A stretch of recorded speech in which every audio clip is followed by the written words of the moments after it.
You think betrayal starts with a kiss. It doesn't. It starts the night she stops reaching for your hand, and you don't even notice. She still makes dinner. She still folds your shirts. But the warmth is gone from her voice, the spark missing from her eyes. And brother, that's the first death of every marriage, the silent one. Not the fight, not the screaming, but the indifference that creeps in like frost under a door. She doesn't cheat because she's evil. She cheats because she's empty. Her heart's been starving for years while you've been busy putting food on the table.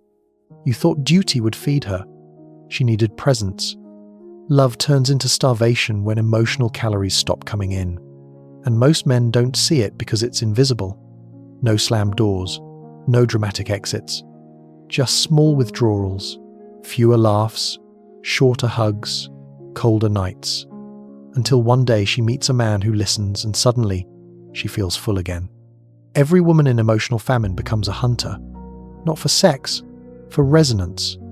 For someone who looks at her the way her husband used to before routine killed desire. And when she finds that spark, even in conversation, the betrayal begins.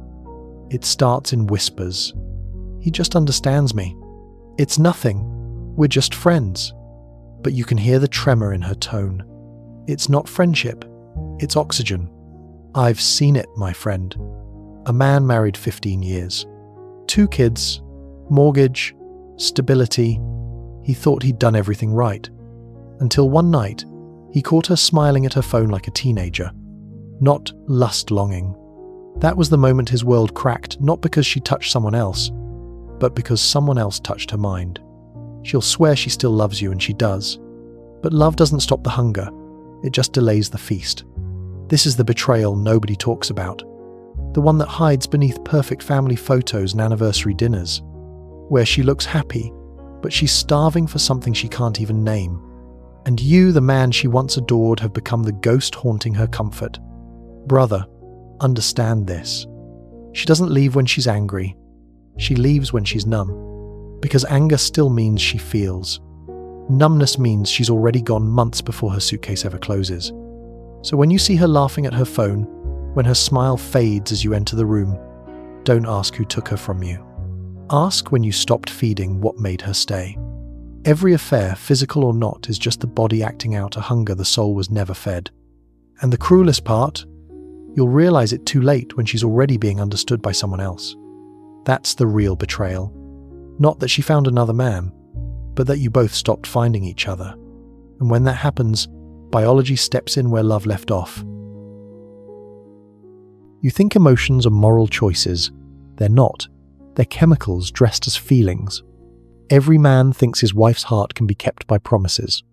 But her brain, brother, her brain runs on chemistry, not vows. You can love her with everything you have and still lose her to the man who makes her feel alive again. Inside her mind, millions of years of evolution whisper the same command. Seek connection, seek attention, seek safety. And when safety becomes routine, the instinct looks for spark. That spark isn't sin, it's biology. The female brain is wired for stimulation and emotional novelty. It's the same mechanism that once made her fall for you. And when you stop activating it, her brain begins to crave elsewhere. You see, love doesn't fade, dopamine does. The same chemical that made her heart race when you first met now goes quiet under the weight of routine.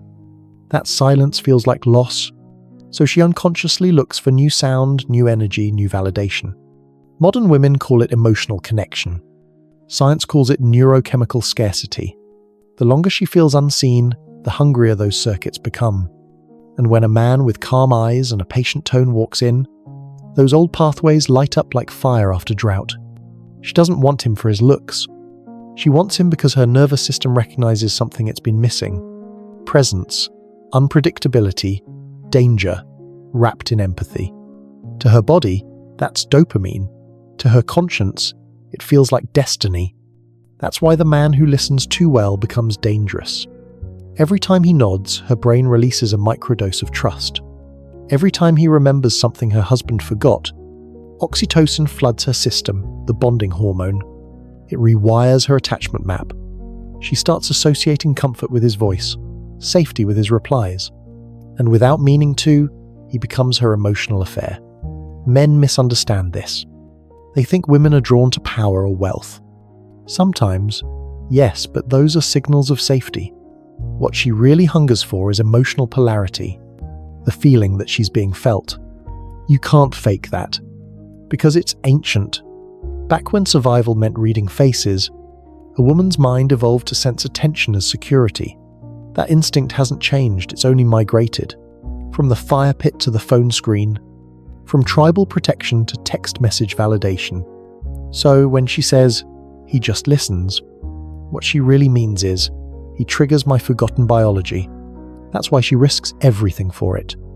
Not because she wants to cheat, but because her brain tells her this new connection is life itself. And brother, here's the cruel truth. Every time you stop being her emotional spark, the world around her offers 1,000 replacements. A co-worker who compliments her thought, a stranger who reacts to her post, a friend who says, "You deserve more." She doesn't know it's chemistry. She thinks it's fate. But it's just ancient programming, trying to escape modern boredom. And if you don't understand that, you'll keep fighting her feelings instead of her biology. And biology always wins.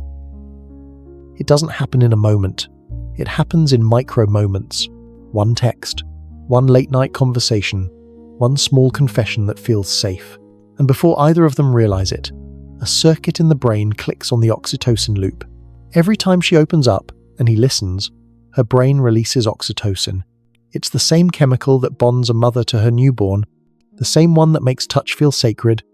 And in that moment, words become as intimate as skin. The more she tells him, the more her brain trusts him. And the more he listens, the deeper that trust becomes. That's how emotional affairs start, not with desire, but with disclosure. Vulnerability becomes the gateway drug. She starts sharing things she no longer tells her husband. Little secrets, fears, frustrations. He doesn't realize it, but each one is a key. Every confession unlocks a new level of emotional intimacy. And when she starts to feel understood, her dopamine spikes. It's the same rush she felt in the early days of love. Every just friend is a lab experiment where someone's heart becomes data. Her nervous system can't tell the difference between a new listener and a new lover. Micro-infidelity hides behind empathy. It looks like kindness, but it's validation disguised as vulnerability. She's not seeking advice, she's seeking connection. And he becomes addicted too, because her attention feeds his ego. Two lonely brains trading chemicals and calling it friendship. I've seen it unfold, brother. A married woman venting about her husband to a co-worker. At first, it's harmless. Then, the messages get longer, more personal, until one day, she deletes them not because they're wrong, but because they've become sacred. That's the point of no return. Neurologically, the relationship is already real. The same circuits that form romantic attachment have been activated. Even without touch, the brain believes it's bonded. That's why she starts comparing not just feelings, but states of being. With him, she feels alive. With her husband, she feels invisible. And here's the cruel irony. She tells herself she's loyal because there's no physical contact. But her nervous system is already committed elsewhere. She's living in two realities, one in her home, one in her head. The messages, the laughs, the shared sighs, those are the new intimacy. Her husband still has her body, but the man who listens too well now owns her mind. That's why emotional cheating is more lethal than sex. Sex ends, conversations continue. They replay, echo, linger. They keep releasing dopamine every time she remembers them. It becomes a loop, a private world that no ring can touch. So when you hear her say, "We're just friends," to understand what's really happening beneath the words. You're not competing with a man. You're competing with her brain chemistry. And brother, that's a battle most men lose. Not because they're weak, but because they never learn the science of what love does to a woman's mind. By the time you notice something's wrong, it's already deep inside her mind. The distance isn't new, it's just finally visible. Her laughter changes pitch. Her eyes flicker when her phone lights up. She used to talk to you about her day. Now she says it was fine and turns away. That's how it starts, with absence disguised as peace. Silence that feels polite, but underneath, it's decay. When she stops arguing, brother, that's not calm. That's surrender. She's conserving energy for the world where she still feels seen. You'll catch her smiling at her screen a second too long. She'll defend her privacy more fiercely than her love. She'll say, I just need space. But space is where she's hiding the new connection. There are signs you can't afford to ignore. She begins to dress differently, not for you, but for someone's eyes. She changes perfume, updates her hair, her tone softens when she talks to that coworker. When she leaves the room to take a call and says, it's just work, you can feel the lie vibrate in the air, quiet but undeniable. A man once told me his wife started wearing lipstick again. He thought it was self-care. It wasn't. It was the subtle armor of a woman preparing for attention. The body always knows where the heart is heading. Another man noticed his wife suddenly guarded her phone like a secret diary. He asked why. She said, you're paranoid. But what he really was too late. When a woman starts protecting her digital life, it's because it's become the only place she's honest. And when you try to talk to her about it, she'll twist it into guilt. You'll become the problem. She'll accuse you of control, of jealousy, of suffocating her. It's not cruelty, it's survival. She's defending the world she's built behind your back. And the cruelest part? She's not hiding from you, she's hiding from the guilt of still needing you. Brother, hear this truth. When she no longer seeks your opinion, someone else already has her mind. When she stops sharing her fears, someone else already calms them. When she's silent but smiling, someone else already makes her laugh. These are not coincidences. They are rerouted attachments, neurological transfers of loyalty. You can't compete by being nicer. You can't win by begging. Because she's no longer comparing men, she's comparing feelings. That's why when you ask, what's wrong? She can't answer. Because she doesn't even know how to explain it. She just knows she feels alive somewhere else and numb with you. So the question isn't who stole her from you. It's when you stopped being the pulse that kept her alive. Because the moment another man became her emotional mirror, you stopped existing in her inner world. And when a woman stops feeling you in her world, it doesn't matter who she sleeps beside. Her heart has already moved out. You've been told love should feel equal, that men should talk more, feel more, share more. But brother, that advice turned millions of men into therapists instead of leaders. And every time a man becomes her comfort, she stops seeing him as her desire. Society sold you the biggest lie that emotional openness is always good. They told her she deserves to be understood by everyone. So she chases understanding like a drug. She joins online groups, listens to influencers, reads quotes about healing feminine energy. But what she's really doing is just feeding her emotional dopamine loop. Therapy became the new Tinder, only this time it matches pain, not people. There's an entire economy built on her hunger. Therapy culture tells her she's not being met. Feminist media tells her to honor her feelings. Social platforms reward her for showing vulnerability with likes, hearts, attention. She doesn't see it, but she's being conditioned. Every post, every comment, every "you deserve better" is just another hit of dopamine disguised as empowerment. She's not connecting, she's consuming. Validation became her currency. And the more she gets, the more invisible her real life feels. Her husband becomes background noise, while strangers become mirrors reflecting the woman she wants to be. Even her friends, they don't stop her. They're her dealers. They hand her the next dose of emotional justification.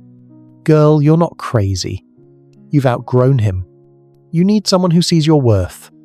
And with every line, they push her closer to the edge. She tells herself she's finding herself, but she's just losing the discipline that made love survive generations. Because modern society rewards attention-seeking, not loyalty. It glorifies independence, not interdependence. It teaches women to break homes in the name of healing. The modern woman isn't evil. Brother, she's confused. Her biology is ancient, but her environment is digital. She was built for a tribe of 10. Now, she's exposed to 1 million eyes. And every one of them offers a faster emotional fix than her husband ever could. So when she says, I just need to feel alive again. What she really means is, I need the world to notice me. And the world will, as long as she keeps giving herself away, one post, one message, one secret at a time. This is the social conspiracy nobody wants to admit. The emotional cheating economy is thriving because it keeps everyone hungry and no one satisfied. Therapists profit. Platforms profit. Even the men who listen too well profit for a moment. But the only people who lose are the ones who still believe in permanence. So when you look around and wonder why love feels harder now, remember it's not you. It's the system feeding her emptiness while calling it liberation. She doesn't realize she's not free. She's addicted. Every emotional affair ends the same way, not with passion, but with pain. Because fantasies are built for dreams, not for daylight. What feels sacred in secrecy turns fragile under truth. And when that truth arrives, it destroys everything it once touched. At first, it's perfect. Every message feels electric. Every word feels seen. She believes she's finally found what her marriage was missing. That rare man who gets her, who listens, who doesn't judge. But the brain can't tell the difference between love and novelty. It floods her with dopamine, the chemical of anticipation. Not happiness, anticipation. And anticipation always fades. The more she gets from him, the less it excites her. That's the cruel cycle of emotional addiction. She chases the feeling of being understood, but when the new connection starts to feel familiar, the same silence she ran from begins to return. The loop resets, and this time, there's nowhere left to run. Her husband feels distant, her secret feels heavy, and the man she escaped with suddenly feels ordinary. The fantasy begins to rot under reality, because a connection built on escaping pain can't survive peace. I've seen it too many times, brother. She starts avoiding the very man she once risked everything for, not because he changed, but because her brain's chemistry came down from its high. And now, she's left standing between two worlds. The husband she's lost, and the dream that's fading. That's when guilt begins to grow. She deletes messages, blocks numbers, tries to work on herself, but you can't heal from what you won't confess. She tells herself it was harmless, that it wasn't really cheating, but deep down, she knows she betrayed something sacred, not him herself. The collapse doesn't always look like a breakup. Sometimes it's quiet. She stays, she cooks dinner, she smiles for the photos. But every smile is a hostage note written by her conscience. But something inside her died during that affair. Her ability to feel safe in loyalty, to trust her own emotions, gone. And no man can resurrect that. The tragedy is this: the man she cheated with loses her first. The husband loses her next. And the woman she once was disappears forever. She becomes haunted by echoes, memories of texts, the thrill of secrecy, the danger of being desired. And no matter how hard she tries, nothing feels as alive as the forbidden did. That's the emotional hangover no therapy can cure. Meanwhile, the husband is left walking through the ruins, trying to understand how a love so peaceful became a war he never saw coming. He'll blame himself, rebuild, forgive, but he'll never forget. Because when a woman bonds emotionally with another man, she doesn't just cheat on her husband, she rewires her brain against him. And once that circuit breaks, it rarely reconnects. That's the collapse, brother. Not the shouting, not the leaving, but the quiet death of something that once felt infinite. But pain doesn't end with truth. It evolves into something darker. Every man wants to believe his love is enough, that loyalty, sacrifice, and effort will protect him. But love isn't armor, it's exposure. And the bitter truth is this, brother: no matter how good you are, a woman's emotions are not a promise, they're a weather pattern. She doesn't plan betrayal. She drifts into it, not out of malice, but because her feelings changed.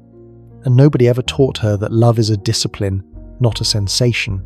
Society told her to follow her heart. But hearts have terrible direction. They move toward what feels new, not what feels right. And when the rush fades, she mistakes peace for boredom, stability for distance, loyalty for neglect. Women don't leave when love ends. They leave when peace feels like death. That's why women leave men who never hurt them. That's why they miss the thrill of chaos more than the comfort of devotion.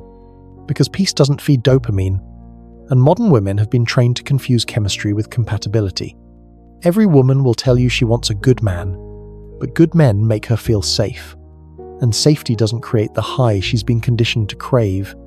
The man who listens too much, who opens up, who comforts, eventually becomes invisible. She doesn't mean to take him for granted, but her brain stops reacting to what's constant. It only lights up for what's uncertain. That's the trap the same biology that once protected her tribe now sabotages her marriage. Her ancestors needed that sensitivity to change, to detect danger, to survive. But in the modern world, it turns into restlessness. She's not running from lions anymore, she's running from silence. And the truth no one dares to say, every woman is loyal until her emotions find a better listener. It's not her fault, it's her wiring. Her loyalty is emotional, not logical. She stays where she feels seen. And the moment that feeling disappears, her attachment starts to die long before she walks away. Men suffer because they think love is static. They think once she says, "I do," the war is won. But in reality, it's the start of an invisible battle. Between her biology and her beliefs. Between her craving for excitement and her need for safety. And the man who doesn't understand that battle wakes up one day wondering why her eyes no longer shine for him. Here's the cruel irony. The emotional man she seeks will one day bore her too, because novelty always expires. The very thing that excites her also ensures she'll never stay excited for long. It's not evil, it's entropy. Emotions burn fast, commitment burns slow, and most people never learn to transition from fire to foundation. That's why the world is full of half-lived relationships. People addicted to beginnings, but allergic to endurance. She'll say, "It just didn't feel the same anymore." But love isn't supposed to feel the same. It's supposed to evolve, and when feelings fade, devotion should begin. But modern hearts quit before discipline ever starts. That's the bitter truth. She doesn't betray because she stopped loving. She betrays because she never learned how to love through the quiet. Brother, the answer isn't to control her. It's to control your frame. Because when a man loses his gravity, everything around him begins to drift. You can't compete with her emotions, you must anchor them. Stop being her therapist. Stop trying to solve her moods. That's not your job. Your role is not to absorb her storms, but to stand so firm they break against you. Because the moment you start fixing her feelings, you lose polarity and with it, attraction. Women don't fall in love with the man who listens the most. They fall for the man whose silence has weight. The man who can look her in the eyes without needing her approval. The man whose presence says, "I'm not moved by your chaos." That's masculine gravity, the antidote to her emotional hunger. You rebuild that gravity by starving the parts of you that beg. Withdraw your emotional overexposure. Stop explaining. Stop apologizing for being distant. Stop chasing her reassurance. Because every time you seek validation, you become her emotional mirror instead of her mountain. And no woman stays in love with a mirror. Reclaim your mission. A man with purpose radiates energy that commands respect. When your life has direction, she feels your strength without you needing to speak it. That's how polarity returns, not through words, but through focus. The moment she senses you no longer orbit her emotions, her instincts awaken. She starts to feel curiosity again, attraction again, because mystery has returned. Lead, don't lecture. Protect her through steadiness, not sermons. When she's drowning in emotion, don't jump in after her, throw the rope, stay on land. That's leadership. That's how you remain her safety instead of her casualty. And remember, brother emotional intelligence doesn't mean becoming soft. It means knowing when to feel and when to hold, when to listen and when to draw the line. Empathy without boundaries is manipulation waiting to happen. But empathy, backed by authority, that's power. So, rebuild your life on 3 pillars: purpose, presence, polarity. Live by them and she'll either rise to your level or remove herself. Either way, you win, because the goal was never to keep her. It was to never lose yourself trying to. Brother, understand this. You can't stop a woman from craving attention, but you can become the silence that makes her question the noise. but you can become the kind of man whose presence makes every other source feel like noise. When you lead with silence, strength, and self-respect, you become the gravity her emotions can't escape. That's how you reclaim emotional power, not by begging her to stay, but by becoming the man she can't walk away from in the first place. And that's the truth nobody wants to tell you. Because real strength isn't loud. It's the quiet confidence of a man who doesn't need to be understood to be respected. A man who knows. Attention is her hunger, but direction that's yours. Every story like this ends the same way, not with shouting, not with closure, but with silence. The kind of silence that lives in the spaces between two people who once couldn't stop talking. You'll look across the room and see her scrolling through her phone, smiling at something that isn't you, and in that moment, you'll understand. Love doesn't die with betrayal. It dies with neglect. It dies the moment attention stops feeling sacred. She didn't want your body first. She wanted your awareness, your eyes, your presence. Because attention, to a woman, is proof of existence. And when you stopped giving it, she found it somewhere else. But brother, don't hate her for that. She's just a product of the world we built. A world that glorifies validation and mocks devotion. A world that rewards vulnerability in public but punishes loyalty in private. A world where every tap, like, and message is a tiny betrayal that nobody calls cheating anymore. We replaced meaning with attention and then wondered why everyone feels unseen. The truth is uncomfortable, but it's pure. Every modern affair begins with a text that felt like therapy, and ends with a home that feels like a ghost. Because attention has become the new intimacy, and the man who gives it recklessly will lose himself in the process. So what do you do now? You learn to feed your own silence. You rebuild your gravity. You stop chasing women's emotions and start mastering your own.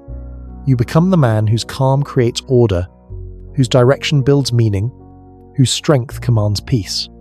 Because real masculinity isn't about dominance. It's about steadiness. The power to stay unmoved when everything around you tries to pull you apart. She may never come back. And maybe that's not the tragedy. Maybe the real tragedy was forgetting who you were while loving her. So, walk forward, my friend. Not angry. Not broken. But awake. Because once you understand the emotional economy of modern love, you stop being the victim of it. You stop being the listener who gets used, and become the man who can't be replaced. Remember this truth. If you don't feed her emotional hunger, someone else will. But if you let her feast on yours, you'll starve. So guard your mind, lead with silence, and let your presence speak louder than any confession ever could. That's how you win in a world built to make men forget their worth. That's how you end the cycle.